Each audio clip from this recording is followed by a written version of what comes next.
All right, what's up, everybody? Welcome to our episode podcast of Survivor LU Season 2 at Odds. We are joined today by my partner, Drew, in this whole adventure, dissecting the rest of the season. Drew, how are you doing today? I am, it's a great day to be here and talk about this episode. We have our first player guest of the season, and I'm very excited to ask lots of questions to John. John, how are you doing today? I'm doing fantastic. I am excited to finally discuss just what's been going on with the whole season and kind of my perspective on things. It's going to be a lot of fun. Yes, and we are also joined by production member extraordinaire, Nate. Nate, how are you today? I'm great. Excited to talk about this very entertaining episode.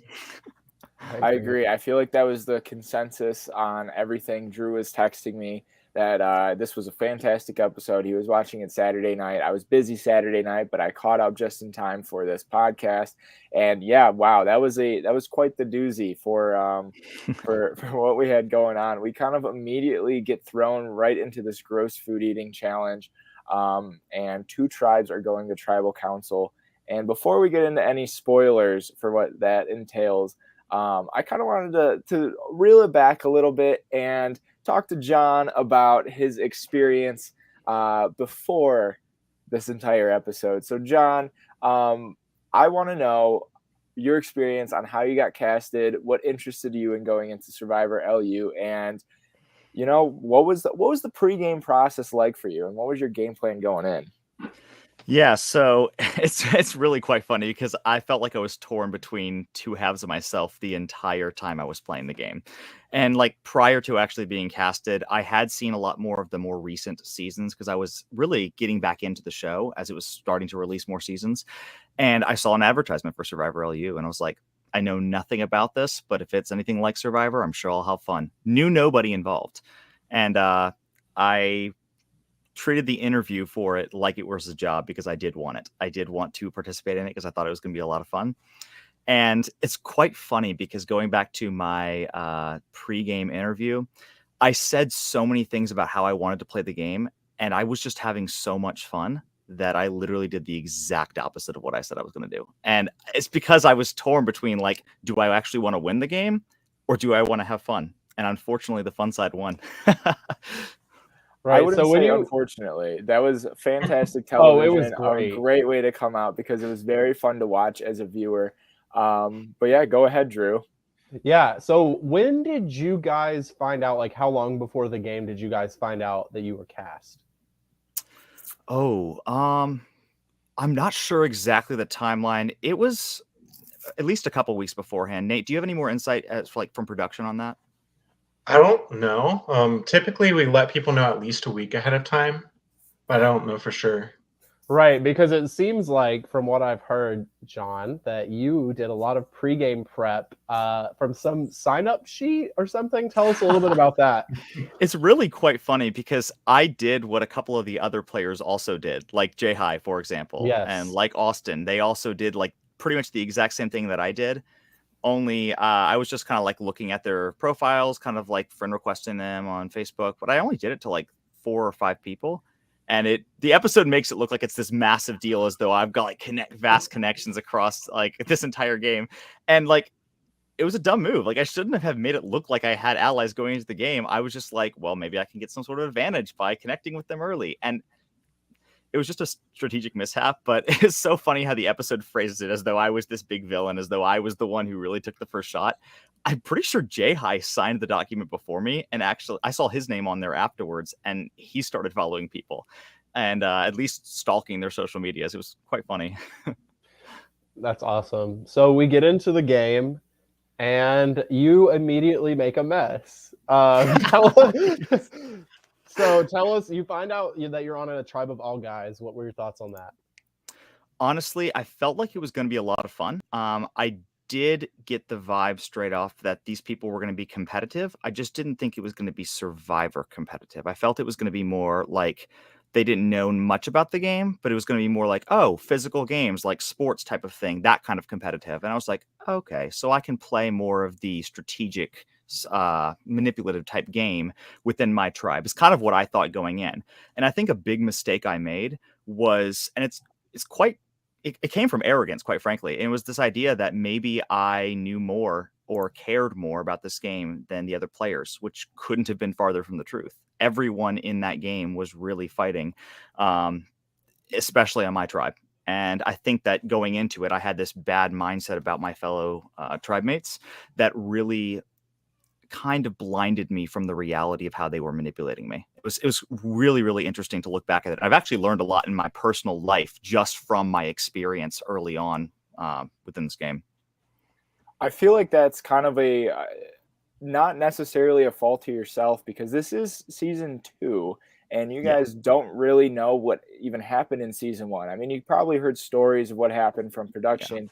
You might have heard some things just from cast members who knew other cast members, but truly, like, you guys are still kind of the guinea pig that comes into like this production aspect. And like, from my experience hosting live games, season 1 people, it doesn't go really well. No one really knows what they're doing. And the difference from what I did covering Survivor LU season 1 was that these people hit the ground running. I don't know what you guys have in your water over in LU, but like, you guys come to play, you live, breathe, and like consume Survivor. So I don't fault you at all for coming in naively thinking that, because nobody knows how competitive these things can get. And I think, you tried your best coming out swinging, and, you hit a few ground balls maybe, but, they were quickly fielded, so to speak. That was a pretty elaborate metaphor. If I could just say one quick thing on that, Yeah. I feel like it literally started within the first 15 to 20 minutes of like the game that I realized, oh shoot, okay, I'm thinking about how can I gain some form of an advantage. Like in that first challenge, which had started within an hour of us arriving, kind of getting to know each other, divided into tribes. After I had done the ball throwing challenge, there's a moment that's not on screen, but I like lay down in the grass and like pretend as though I'm exhausted from the running, the sprinting back and forth to collect the balls to knock the blocks off the table. And the reality is I'm laying down and I'm looking under the tables to see if there's any papers under the tables to see if there's any kind of a clue to, like, literally from the moment that started, I was ready to hit the ground running. And you captured that energy perfectly, Dom, when you like saw how that was being played by everyone. And it wasn't just me. There's so many moments that weren't on camera where people are genuinely playing this macro level and this micro level game at the same time. It's so cool to watch. That's so fun. So before we get to this current episode, let's talk, John, about your time in the first 2 weeks before you were eliminated. And I have heard a rumor that I would like to have dispelled. I heard that you had a system of spreadsheets on other players. So the rumor is partially true, partially false. This idea that I had this intricate system in which I knew how players were going, it wasn't quite as it was made out to be. I started with my tribe and I had the intentions of really trying to track what people had told me and what I had heard from other players, just because mentally speaking, it's a lot of information. And I wanted to kind of keep that data organized. I'm a nerd. A spreadsheet helps organize that stuff. But obviously it's referenced later, but we'll talk about that when we get to this episode. But it's not entirely false. There was a spreadsheet, but I only had about like 2 weeks worth of data from my own tribe and then like a couple individual people from other tribes. I wasn't like this vast information system. Yeah, that's interesting that you kind of had like a relationship where you might have talked to like 1 or 2 people from different tribes, but then we see other people fully embracing that like free reign that comes with these college survivors. What was your strategy when it did come to that? I feel like a lot of people who watch Survivor kind of like have these walls built up that like, I can't do that. I'm not allowed to talk to the other tribe, but like, did that play a factor in anything that you did? So it did to a certain extent, and I was more so after week 1. So after week 1, as I started seeing people being more strategic and being a little bit more direct, although I didn't personally feel at risk, I did see like really tough players, and I realized that I had traveled a little too far into the knows what he's doing camp, and I needed to kind of back my game up a little bit. And I was fearful that if I continued down this path of trying to talk to as many people as possible from other tribes, word would get out. I could only control so much information. As we see with the idol, information being thrown around. It's quite interesting how the episode actually phrases that or projects that. It makes it seem as though I really was the first one to share the idol with my whole tribe and everything, which is partially true, but it was predicated on my information and my knowledge that the other tribe leaders had already shared theirs. I had been lied to about that. And so it made me look like the person who threw the whole game under the bus. And it's very interesting how it's edited because, well, I'll talk more about that a little later, but it's very interesting how that whole idol dynamic worked. Because I only trusted Chadwick. And the next thing you know, I'm hearing rumors that the other leaders are telling their tribes. And I'm like, shoot, if anyone has a connection to another tribe, I have to get ahead of this. I have to tell my tribe. And so I go forth telling my tribe. And then I misspeak with the lie about the dice roll. And then I had to roll with it. I was like, shoot, I misspoke with that. And I had to just roll with it. And that was a big turning point in the game. It literally just solidified to my tribe that I was manipulative. And it was terrible. I should have just told them the truth. Tried to say, hey guys, I had the clue. Maybe even said, hey, I have the idol. Let me just flush this out week 1, week 2. So that way I'm not a target because I really do want to work with you guys. Maybe that would have been a worse plan. Who knows? But that could have been a different strategy to take the heat off of me because it seems like week 1, the heat was on me and I needed to really show my loyalty. I mean, it does seem like you got one really loyal ally right off the bat. And I will say that I think it was a good move to pull Chadwick into that idol hunt because we saw that he was loyal to you until the end. So yeah. I do think that was one really good move. One really bad move that I would love to talk about is having the guys' tribe and the girls' tribe in a full tribe meeting with each other. Yeah, so that's another thing. Our tribe had a group chat, as most tribes do. It was just a group text. And generally speaking, we throw around a lot of jokes, but we'd also throw around genuine ideas. And sometimes the border is crossed. There's this gray area of whether or not you know whether someone's being serious or whether they're joking. And I actually went back after watching how that episode was edited, where I look like I am playing way too hard. I was thinking, wow, is that really how people were perceiving that? And I went back and I looked at the group chat, and when I initiated the idea, and my tribe was enthusiastically on board. There was no hesitance. It's my tribe was like, yeah, absolutely, let's do it. I'm totally down. I'm 100% sure. Let's do that. Maybe they won't fully trust us or anything, but it'll be good to make some of those connections early on as a tribe. And I'm like, okay, cool. And the real organization that I did was just trying to find a room. I found the conference room, and then we get there, and then all of a sudden my tribe shuts up. They're like, okay, John, so why are we here? And I'm like, oh, come on, guys. They essentially throw me under the bus. And so it looks like, well, here's John controlling the meeting, and he's all of a sudden trying to turn 2 tribes against 1 in this early game. More so, I was trying to form some connections, hey guys, let me get to know you better, because I had known the groundwork was laid early on.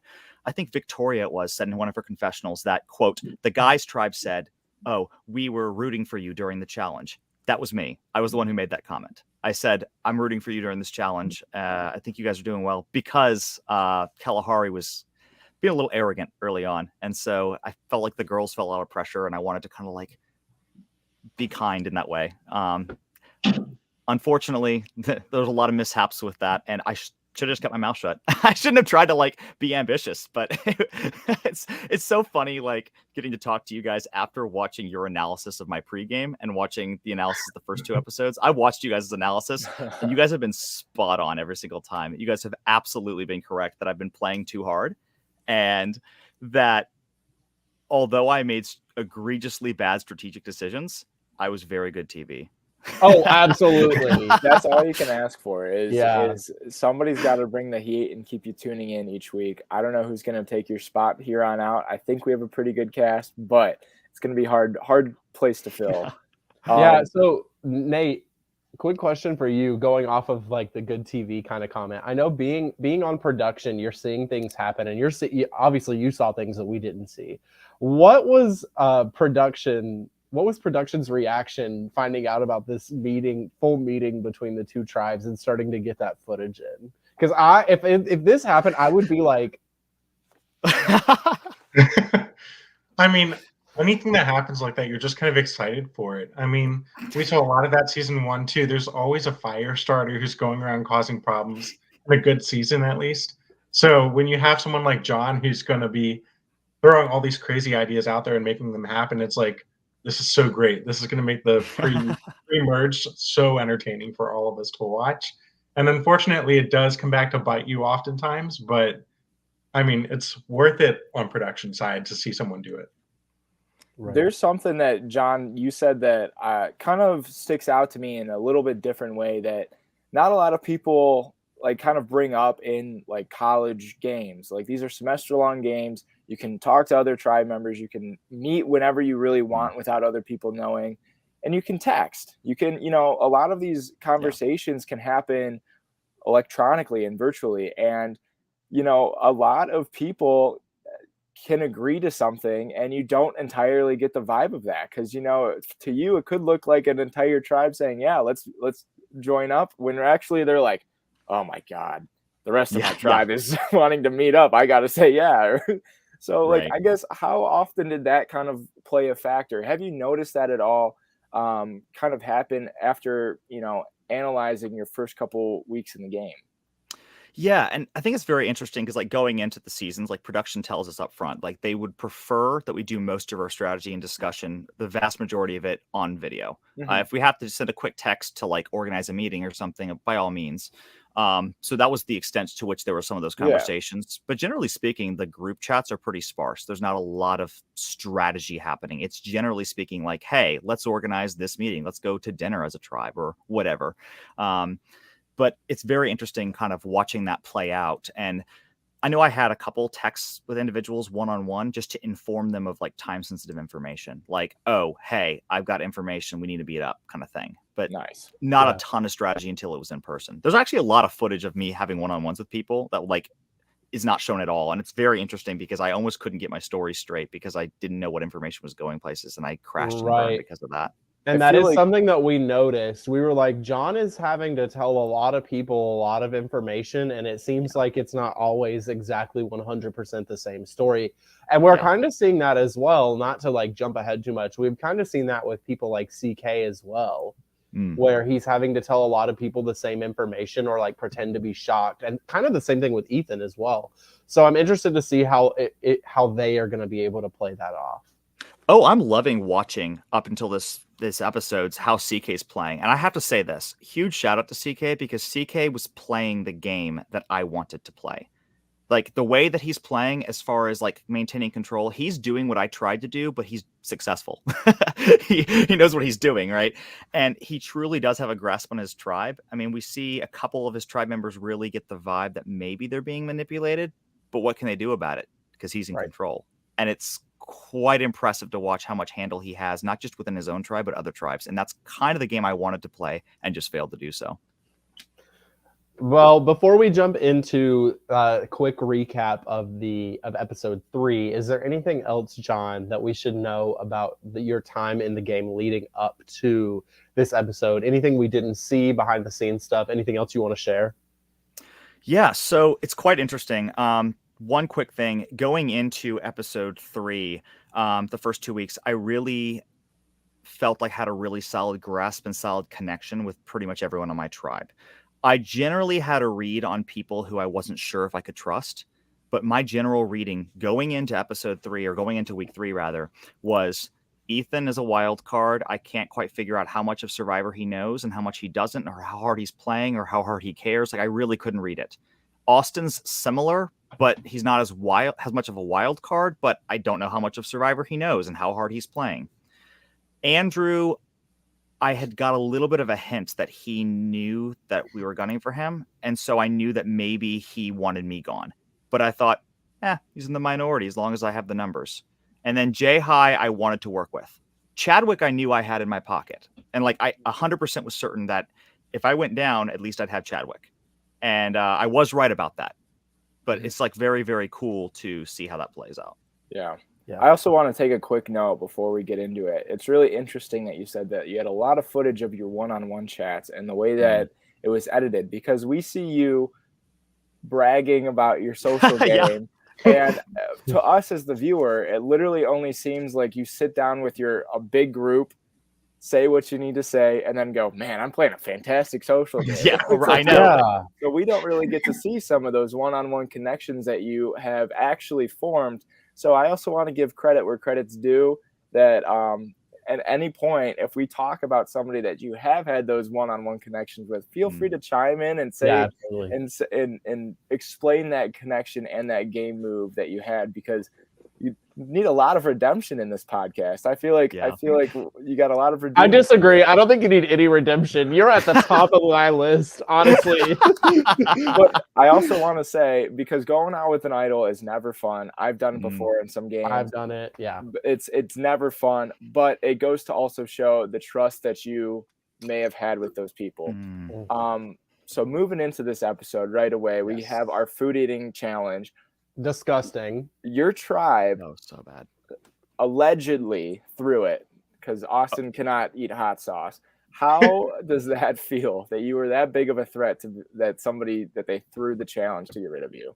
I actually, when I had heard this for the first time, I won't say who because it's a spoiler. Another player in the future told me that they had thrown the challenge. They said, "Oh, I heard that your tribe threw the challenge." And I laughed so hard when I found this out. I was like, "Are you serious?" They saw me as such a threat that they didn't want to maintain our tribe, that they felt the need to rush tribal council to get me out of the game as quickly as possible. Man, how bad of a villain I must have been. And it made me laugh so hard, just kind of finding that out and seeing the kind of confirmations from everyone. Like seeing Andrew talk about it, seeing Austin talk about it, seeing Jai talk about it. Like those three, actually Ethan as well, all four of them were all kind of in agreement that they were going to throw the challenge. And I was shocked to find out this news because I had no clue about it. I do want to mention something in the challenge, which is very interesting, and it's not in the footage at all. And it was discussed afterwards. Because of the amount of individuals we had on our tribe, there were individuals who had to go again, who had to drink another disgusting cup of junk.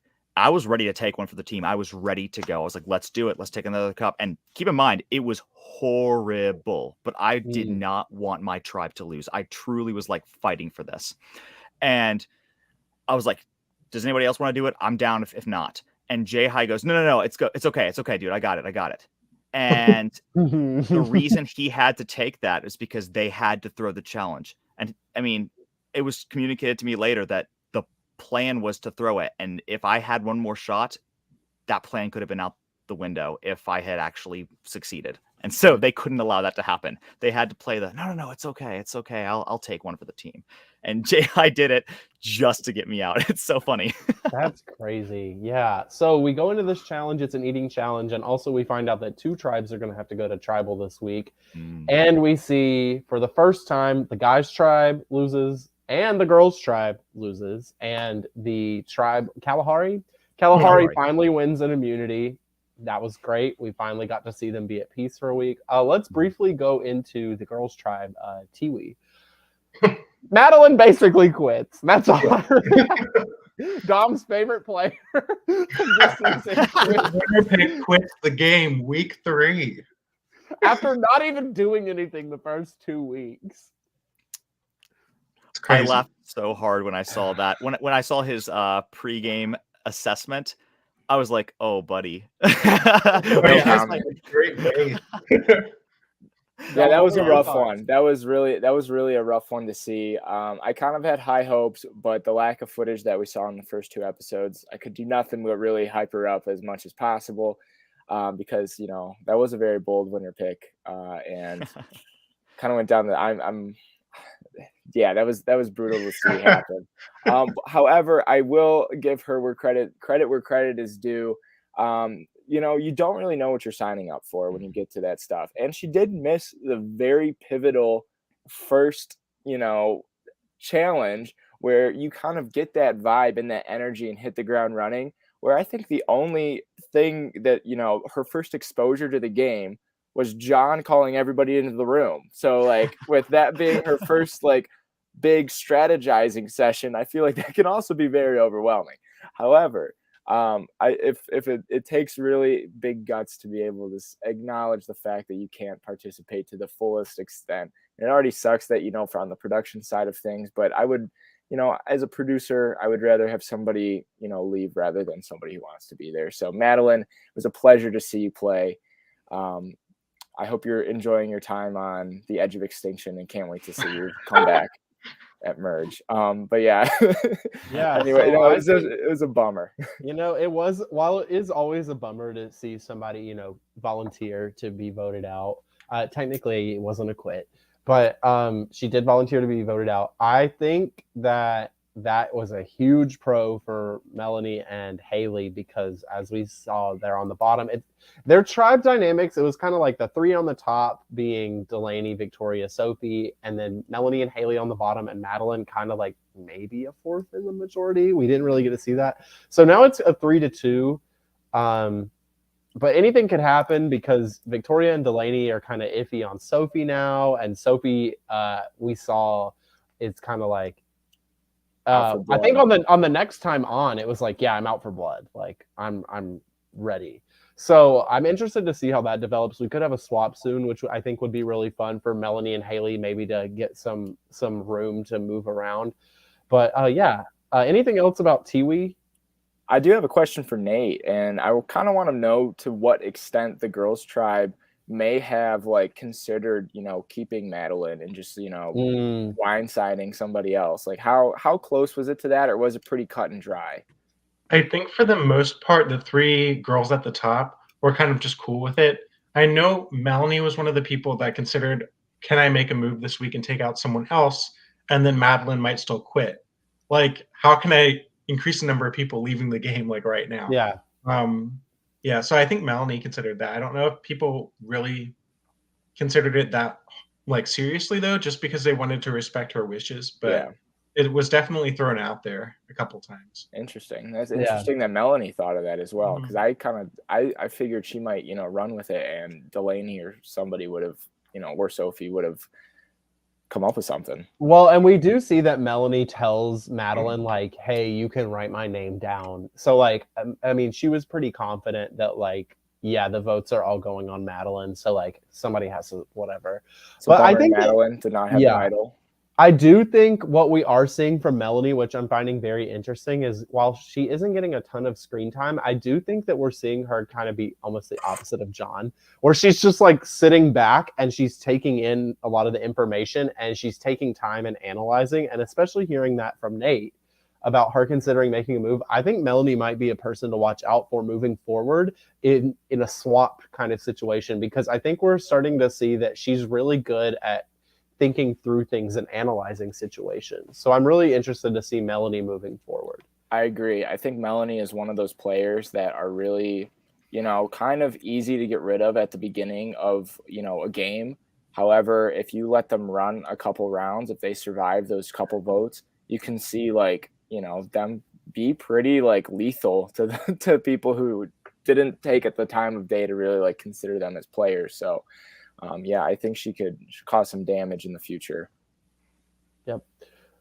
All right.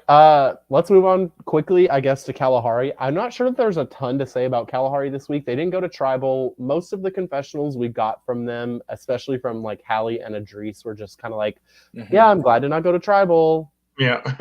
I will say Hallie is really coming into her own in the confessional booth. She has some killer liners, and I am quickly becoming a fan of her. She doesn't I love her. I'm so glad she's come a long way from the pregame interviews where, production had to coach her along for name, occupation, age, all that stuff. So, but I feel like she is somebody that's really fun to watch come into the game of Survivor, probably without any knowledge of what's happening. Kind of similar to what John experienced, but she's doing it in a completely different way. Yep. All right. If we don't have anything else on Kalahari, we do have CK meeting up with Andrew and having that. Yes. I don't know. Weird really Kalahari. Is CK really Kalahari though, or is he just CK? Because I think he's his own island. Yeah, it was a very interesting interview or conversation between CK and Andrew, because Andrew really does seem like he's 2 weeks behind, and just seemed very excited to be the one to tell CK information that he's had since probably episode 1, and didn't even consider the fact that CK was like, really? No emotion whatsoever. So I it's really kind of throwing up red flags for Andrew's game, and honestly for CK it really just seemed like I don't know, just having a conversation. I feel like his one-on-one conversations are just like easy to come by now, and he's just having them now to like kind of like have fun, like Right. Kind of moving into the guy's tribe. Masai, is that the name? Mhm. I finally got him. Yes. yeah. Andrew is stressing me because you can tell that he wants to play, and he like wants to play hard, and he wants to play fast, and I think because of that he's like willing to give up that information so easily to CK and feel good about everything, when I don't think he really has very much room to feel comfortable doing things like that, considering that he's probably the next one to go out on the guy's tribe if they don't swap. But I'm finding Andrew's gameplay actually really interesting because I think he kind of falls into the category that a lot of super fans fall into when they go on Real Survivor, where they overplay very quickly because they're just so excited to get into it. So I'm finding Andrew's gameplay interesting, but I am worried for his stay in the game. It may be that he felt a little bit more comfortable playing that way because he saw how big of a threat I was. Because, I mean, obviously he was a little bit in the know of how much people wanted me gone. And so he probably felt as though he could postpone his worries about his exit so he could play a little bit more of that direct game. At least that was my internal game perspective. It seemed like he just was willing to go hard, and it felt because he probably had a certain degree of comfort because of that. I feel to some extent. I feel like he went pretty hard at Austin in week 1 for he did. Like the first confessional that we saw after the week 1 challenge was Andrew being like, I want Austin out. Like, I don't know. Yeah. He's playing, and I mean, if he can make it a couple more weeks, good for him.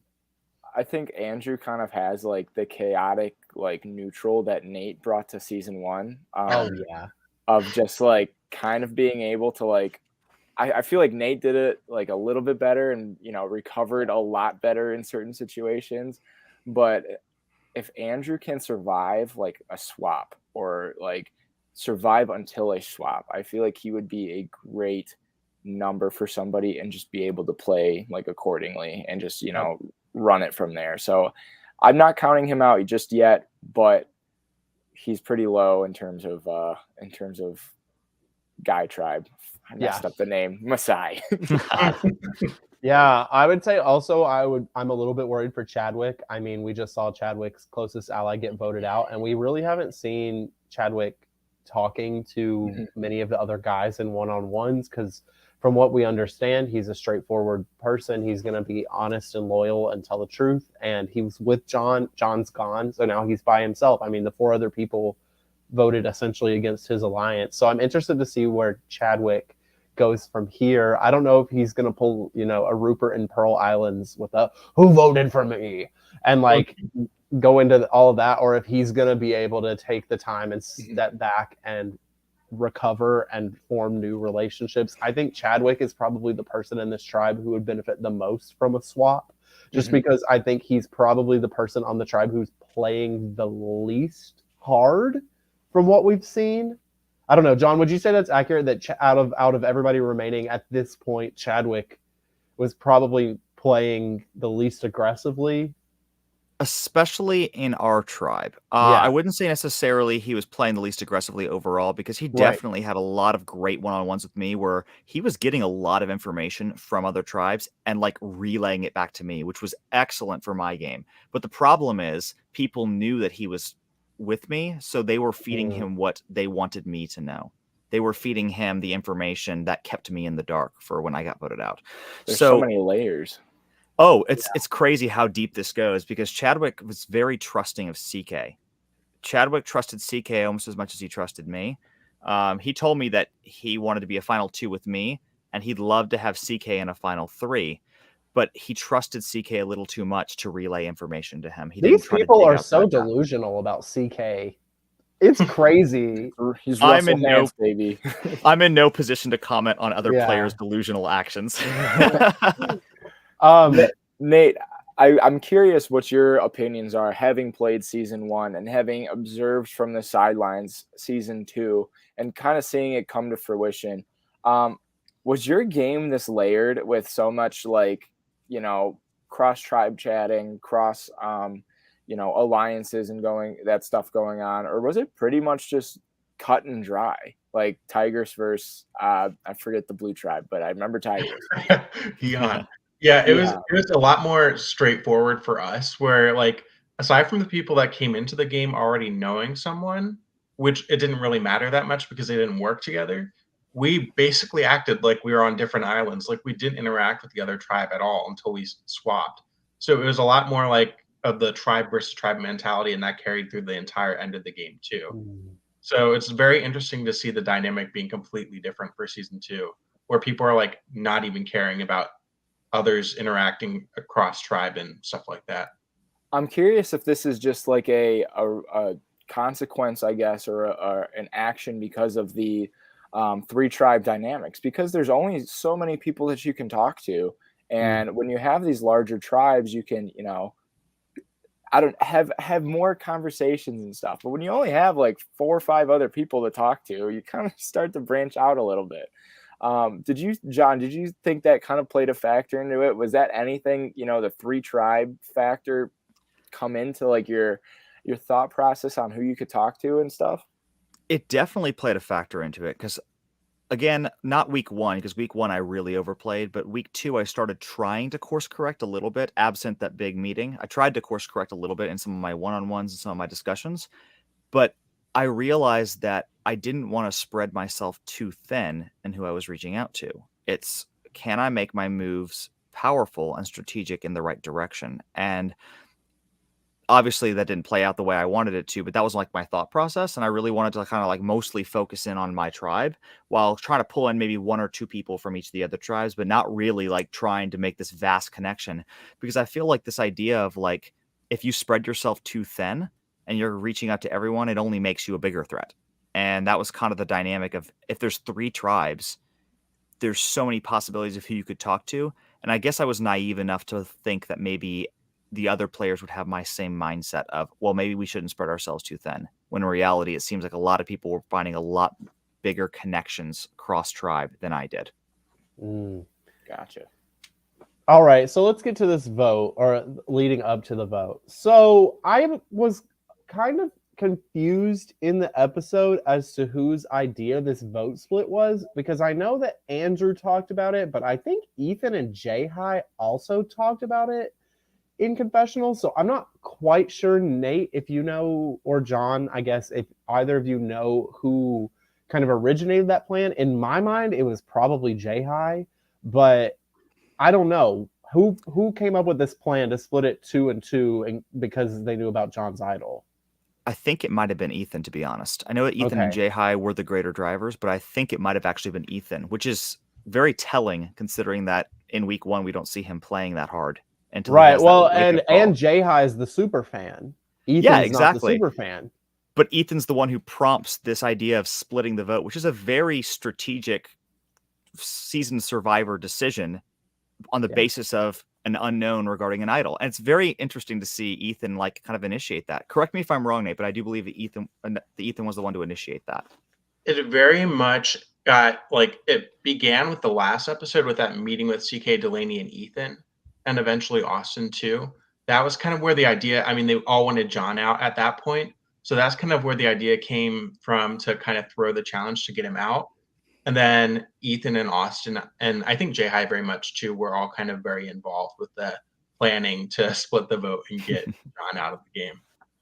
Right. So that plan is set forward with the 4 of Ethan, Jai, Austin, and Andrew. Andrew gets worried, and I think rightfully so, and pulls a couple people aside and says like, hey, you guys have to be in on this because I'm going out if you're not. And everybody's like, Andrew, you're fine. And Andrew's like, but what if I'm not fine?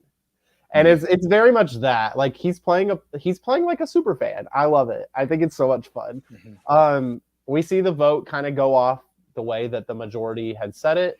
John, you were blindsided, completely blindsided. Yes.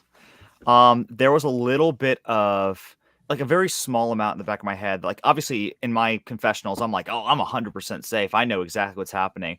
Because to be honest, it would have looked really cool if I'd called it and I was right, but I wasn't. So arrogance bit me in the butt there. But very funny to like project that when in reality, I was only about 70% confident in my decision to not play the idol. There was still like this 30% of me that was like, ooh, maybe I should play it because maybe there's a lot of unknowns, and maybe by playing it, I'll learn a lot about who is and isn't on my side. And that should have been my thought process, but more so than confidence in my assessment, it was more so a strategic decision on the future because I had no idea what the next week held. And I had no idea if I was going to need that idol later. I have no idea what week 4 is going to hold.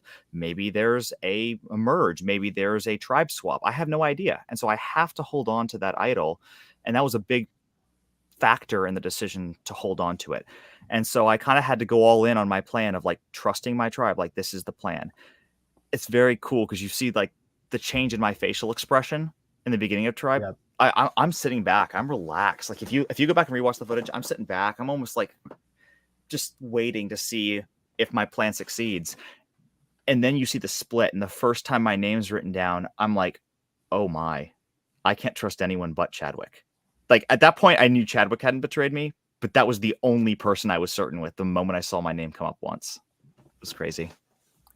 Did you have like a nerve like did you have a gut feeling going into that revote that it was going to be you, or was it? Absolutely. It wasn't even just a gut feeling. I can say with 100% certainty that the moment I realized that I had been lied to the point of having not 1 vote but 2 votes, I was like, oh, between who was on the chopping block, me, Andrew, and Chadwick, I would vote me out, and that's how I knew I was going to go home. Dang. Right. Yeah. I mean, and to be fair, had you played the idol, Chadwick would have gone out. Yes. And regardless of whether there's a swap or not coming up in the next week, if there's not a swap, you're done unless you find another idol, and you guys lose because they're going to throw again, probably. Yeah, exactly. If you guys do swap, I think at least the girls' tribe, if not both of the other tribes, were kind of ready to let you go. So I think this was the more fun way for you to go out in my mind. For sure. I mean, don't get me wrong. Everyone wants to have that moment where they say, Grace, actually, I have an idol, but I couldn't have that moment because I was waiting to use it at the right moment. And look how that got me. So John, is a right moment on the horizon? Nate, do we have like a second chances coming up for Survivor LU, or is John's ship sailed? I guess we're gonna have to wait and see. I can't confirm or deny. Okay, well, all I'll say is if I'm offered the opportunity, I feel like I'd have a blast, and I would definitely want to do it again. I'm here for it. So I'm here for it too. If anybody, whoever's watching from your Survivor LU team, Nate, please relay the message. I want a John round 2. But Drew, I think we just wrapped up. We talked about our elimination. Let's get into these points. Let's divvy them up. Oh yes. I'm kind of all over. I'm at a loss. So I think instead of this week of going off of who played the best in this episode, because I feel like we didn't really get a lot of standout players in this episode, I'm gonna go kind of with my gut and the vibes. So I'm going to start off by giving my 3 points this week to Austin, because I just think that he killed it this week and last week, and I think he's positioned well. He's not a threat to anybody. He's a good number for his alliance. He's in that cross-tribal alliance that he was kind of pulled into. He's the least threatening person in that alliance. He's in a good spot on his tribe. I'm giving 3 points to Austin. Nate, who are you giving 3 points to? I would also give it to Austin because I think from the beginning he said he wanted to play dumb. And if he wasn't doing that, I don't know if people would have actually bought his Oscar-worthy performance at the food challenge. I think that the fact that he said, I can't do hot, like that's such a dumb thing to say, but people are like, oh, it's Austin. Like, I believe it. I think the fact that he set himself up so well that I have to give him 3 points. I love that. Dom? I am kind of right in your boat, so I'll do my 3 and 2 points. My 3 points are going to go to Ethan because I feel like everything that came to fruition today was a lot of what he set up last week, and we really saw like the pieces fall perfectly into place without him having to give a lot of explanation for it. And I feel like there's a lot of stuff that we didn't really get to see, but we didn't really need to see, like I feel like he set this play up pretty perfectly to come off this week. And my 2 points, I'm going to go to Austin because without, Ethan may have like had that alliance, but Austin helped sell the narrative for it. So I would say 2 points for Austin. Nate, where are your 2 points going? Yeah, I'm going to give my 2 points to Ethan just because week 2, he sets his sights on John, and then week 3, he pulls the trigger. Like, he does exactly what he intends to do.